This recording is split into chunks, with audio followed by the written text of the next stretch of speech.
कहानी की शुरुआत होती है डेंजी के उसी पुराने और डरावने सपने से। वही अंधेरा रास्ता और सामने वही रहस्यमयी दरवाजा जिसे खोलना सख्त मना है।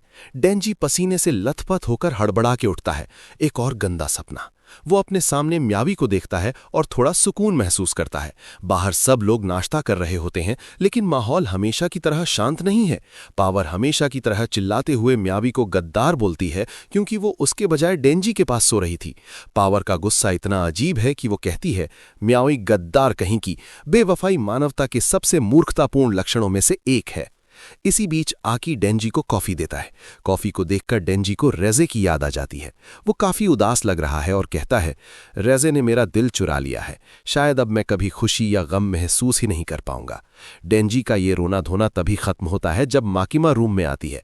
माकिमा बताती है कि वो काफी बिजी थीं, इसलिए वो सोच रही हैं कि छुट्टी लेकर एनोशिमा आइलैंड का चक्कर लगाकर आए। जब वो पूछती हैं कि क्या वो तीनों उसके साथ चलेंगे, तो डेंजी की खुशी का ठिकाना नहीं रहता। वो उछल पड़ता है। उसे लगता है उसके जीने का सबसे बड़ा कारण उसे मिल गया, माकिमा के साथ एक ट्रिप।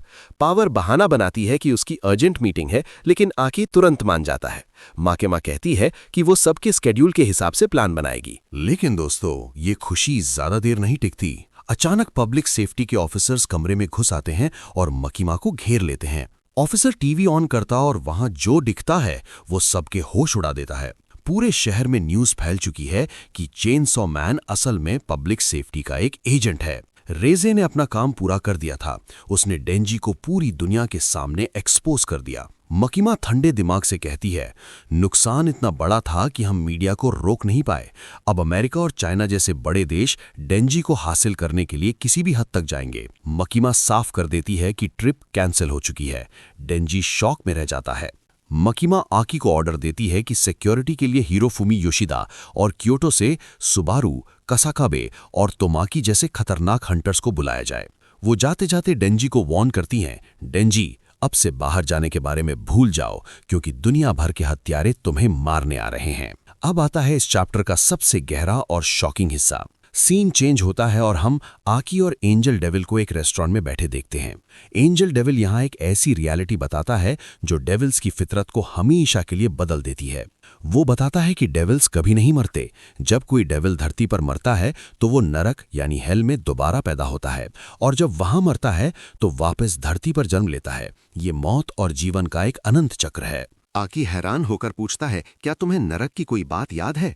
एंजल कहता है कि उसे अपनी माँ का गर्भ तो याद नहीं, लेकिन उसने बहुत सारे डेविल से पूछताछ की है। उनमें से किसी को नरक की कोई बात याद नहीं है, सिवाय एक आखिरी चीज के, एक आवाज। एंजल डेविल धीरे से बोलता है, ये बहुत अजीब बात है कि हर डेविल ने मरने से पहले एक ही आवाज सुनी थी, वही इंजन के स्टार्ट होने की गर्जन, व्र व्र, जो तुम्हारे चेनसॉ डेविल की है। इसका मतलब यह है कि नरक में जो भी डेविल मरता है उसका सामना चेनसॉ मैन से जरूर होता है। ये सुनकर आकी पूरी तरह सुन्न पड़ जाता है। वहीं दूसरी तरफ अमेरिका में एक घर में 3 भाई बैठे हैं। ये कोई आम लोग नहीं, बल्कि बेहद खतरनाक और अजीब प्रोफेशनल किलर्स हैं। बड़ा भाई थोड़ा रंगीला है, लेकिन छोटा भाई मौत से डर रहा है। उन्हें डेंजी को मारने के लिए $2 मिलियन का कॉन्ट्रैक्ट मिला है। छोटा भाई डर के मारे पूछता है, भाई, क्या हमें ये काम बंद नहीं कर देना चाहिए? अगर हम मर गए तो? बड़ा भाई गुस्से में चिल्लाकर कहता है, मेरे भाई, हम नहीं मरते, हम लोग अमर हैं। वो गिनते हुए बताता है कि उनका पूरा परिवार गन डेविल के हमले में खत्म हो गया, लेकिन हर बार वो तीनों जिंदा बच निकले। इन तीनों भाइयों का अगला टारगेट जापान का चेनसॉ मैन है। दोस्तों, दुनिया भर के शिकारी अब जापान की तरफ बढ़ रहे हैं। क्या डेंजी इन अमर भाइयों का सामना कर पाएगा? और नरक में सबने चेनसॉ की ही आवाज क्यों सुनी थी? क्या डेंजी वहां का राजा है? अगला चैप्टर इससे भी ज्यादा खतरनाक होने वाला है। अगर आप चाहते हैं कि मैं नेक्स्ट पार्ट जल्दी लाऊं, तो अभी कमेंट में लिखिए नेक्स्ट पार्ट, और वीडियो पसंद आई हो तो लाइक करना मत भूलना।